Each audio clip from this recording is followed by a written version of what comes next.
1944 में एक करेंसी ने डोमिनेट करना शुरू किया, द यूएस डॉलर। डॉलर 80 सालों से ग्लोबल ट्रेड का फाउंडेशन है, सैंक्शन का सबसे बड़ा वेपन है और यूएस इकोनॉमी का सबसे बड़ा पावर हाउस है। लेकिन 2025 में ये पावर थ्रेटन फील कर रही है। प्रेसिडेंट ट्रंप ने कुछ फास्टेस्ट ग्रोइंग इकोनॉमी पर काफी हैवी टैरिफ लगा के रखे हुए हैं, including India, China and Brazil. And he also said, stop what he called war on US dollar. It's an attack on the dollar, and we're not going to let anybody attack the dollar. BRICS includes Brazil, Russia, India, China, South Africa and many more, जो कि दुनिया की रफली 56% population और half of global GDP को represent करता है। और अभी लास्ट मंथ ही अमेरिका ने इंडिया और ब्राजील के ऊपर 50% तक टैरिफ लगाया है उनके बिलियंस ऑफ डॉलर्स के एक्सपोर्ट पर। अब नेचुरली वो फाइट बैक करना चाहते हैं, वो प्लान कर रहे हैं यूएस टैरिफ्स को मैच करें और ट्रेड को रीडायरेक्ट करें बाकी दूसरी कंट्रीज के साथ, जैसे इंडिया चाइना की तरफ शिफ्ट हो रहा है। ब्राजील के प्रेसिडेंट और प्राइम मिनिस्टर मोदी ने स्ट्रेटेजिक पार्टनरशिप को भी स्ट्रॉन्ग करने की बात करी है, जिसमें trade, technology, energy, defence, agriculture और हेल्थ केयर इंक्लूड है। ब्रिक्स ऑलरेडी डॉलर की डोमिनेंस को कम कर रहा है। उनका ऑब्जेक्टिव है ज्यादा से ज्यादा लोकल करेंसी में ट्रेड करना, नई पेमेंट सिस्टम बनाना और एक शेयर्ड ब्रिक्स करेंसी को इंट्रोड्यूस करना फॉर क्रॉस बॉर्डर कॉमर्स। अगर ये सक्सेसफुल होता है तो डॉलर की डोमिनेंस जो पहले 70% हुई करती थी, आज वो 58% है और ये नंबर आगे और भी नीचे आएगा। इसका मतलब होगा यूएस के लिए ज्यादा borrowing cost, weaker sanction power और यूएस की ग्लोबल डोमिनेंस भी कम होने लगेगी। अपन ब्रिक्स नेशन को थोड़ा सा डिटेल में समझते हैं। एक्चुअली ये कंट्रीज इमर्जिंग इकोनॉमीज हैं जो डेवलप्ड और फुली डेवलप्ड के बीच में आती हैं। ये अपनी इकोनॉमीज को डाइवर्सिफाई करने की कोशिश कर रहे हैं। जैसे ब्राजील की इकोनॉमी जो हैवी कॉमोडिटी पर डिपेंडेंट है, वो भी इंडस्ट्री और सर्विसेज की तरफ शिफ्ट हो रही है। रशिया अभी भी ऑयल एंड गैस पर डिपेंडेंट है बट डाइवर्सिफाई कर रहा है। इंडिया भी एग्रीकल्चर से बाहर निकलकर टेक और मैन्युफैक्चरिंग की तरफ शिफ्ट हो रहा है। और चाइना जो कि वर्ल्ड की सेकंड लार्जेस्ट इकोनॉमी है, बट उसकी पर कैपिटा इनकम बाकी डेवलप कंट्रीज के मुकाबले काफ़ी कम है। साउथ अफ्रीका इंडस्ट्रियलाइज तो है बाकी अफ्रीकन कंट्रीज के मुकाबले, बट वहाँ अनएम्प्लॉयमेंट और इनइक्वालिटी का काफ़ी बड़ा इशू है। 2009 में ब्रिक्स में सिर्फ 5 ही नेशन इंक्लूड थे, बट 2024 में 4 और नई कंट्रीज ऐड हुई हैं और सरप्राइजिंगली 2025 में इंडोनेशिया ने भी ब्रिक्स को ज्वाइन किया है। मतलब ब्रिक्स अब G7 से भी बड़ा ग्रुप बन गया है। ग्रोथ का स्केल चेक करते हैं।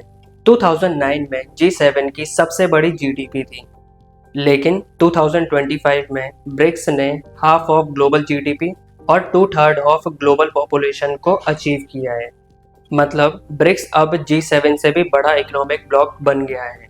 देखिए, डॉलर के अगेंस्ट फाइट तो काफ़ी पहले से चल रही है, पर जब यूएसए ने रशिया पर सैंक्शन लगाए थे तब ये चीज़ और भी ज़्यादा तेज़ हो गई थी। 2021 से लेकर 24 के बीच ब्रिक्स ने 700 बिलियन से भी ज़्यादा का ट्रेड किया है, वो भी बिना यूएस डॉलर के।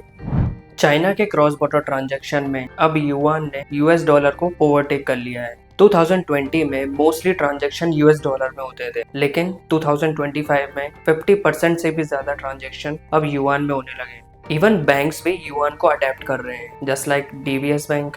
एक्चुअली कुछ गल्फ कंट्रीज तो युआन में ही अपना ऑयल सेल कर रही हैं। अब यूएसए ने भी इंडिया और ब्राजील के ऊपर 50% तक टैरिफ लगाया है। President Trump are increasing tensions with 2 U.S. trade partners. As of today, 50% tariffs are officially in effect for Brazil. As we just discussed, the president signed an executive order also increasing tariffs on India by 25%. अब naturally retaliation भी हो रहा है, जैसे India ने announce किया है कि वो यूएस मेड वेपन्स अब नहीं खरीदेगा। The U.S. now has a new problem in Asia. India has announced they will not be buying American-made weapons following a 50% tax on their goods.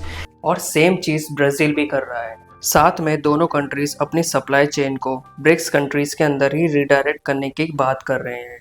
इसके अलावा नए पेमेंट नेटवर्क भी डेवलप किए जा रहे हैं जो स्विफ्ट के बिना भी काम करेंगे। प्रॉब्लम ये है कि ट्रम्प के टैरिफ जो प्रेशर क्रिएट कर रहे थे वो एक्चुअली ब्रिक्स कंट्रीज को यूनाइट कर रहे हैं। अब इसका यूएस पर एक्चुअल में इम्पैक्ट क्या आएगा, लेट्स सी।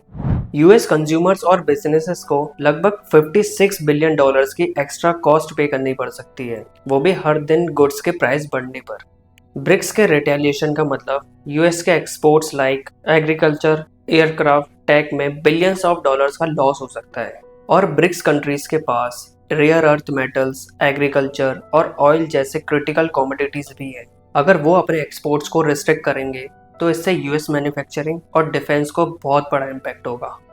और सबसे बड़ा रिस्क, अगर ब्रिक्स अपनी करेंसी या शेयर्ड ब्रिक्स करेंसी में ट्रेड करना शुरू कर देता है तो इससे यूएस डॉलर की डिमांड कंटिन्यूसली कम होने लगेगी। इसका मतलब यूएस ट्रेजरी बॉन्ड के बायर्स भी कम हो जाएंगे और साथ में यूएस के इंटरेस्ट रेट्स भी और भी ज्यादा बढ़ जाएंगे।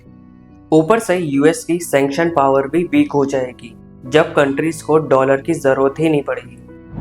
इस वजह से 2025 में बॉन्ड यील्ड्स काफी ज्यादा वॉलेटाइल हैं और गोल्ड, बिटकॉइन जैसे एसेट्स आउट परफॉर्म कर रहे हैं।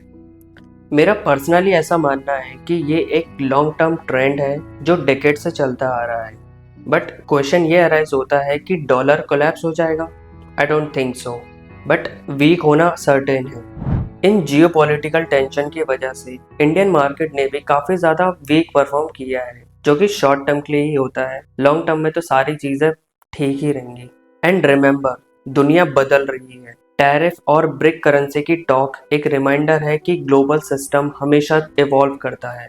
If you find this video a little bit informative then you have to like this video and subscribe to this channel. बाकी मिलते हैं नेक्स्ट वीडियो में।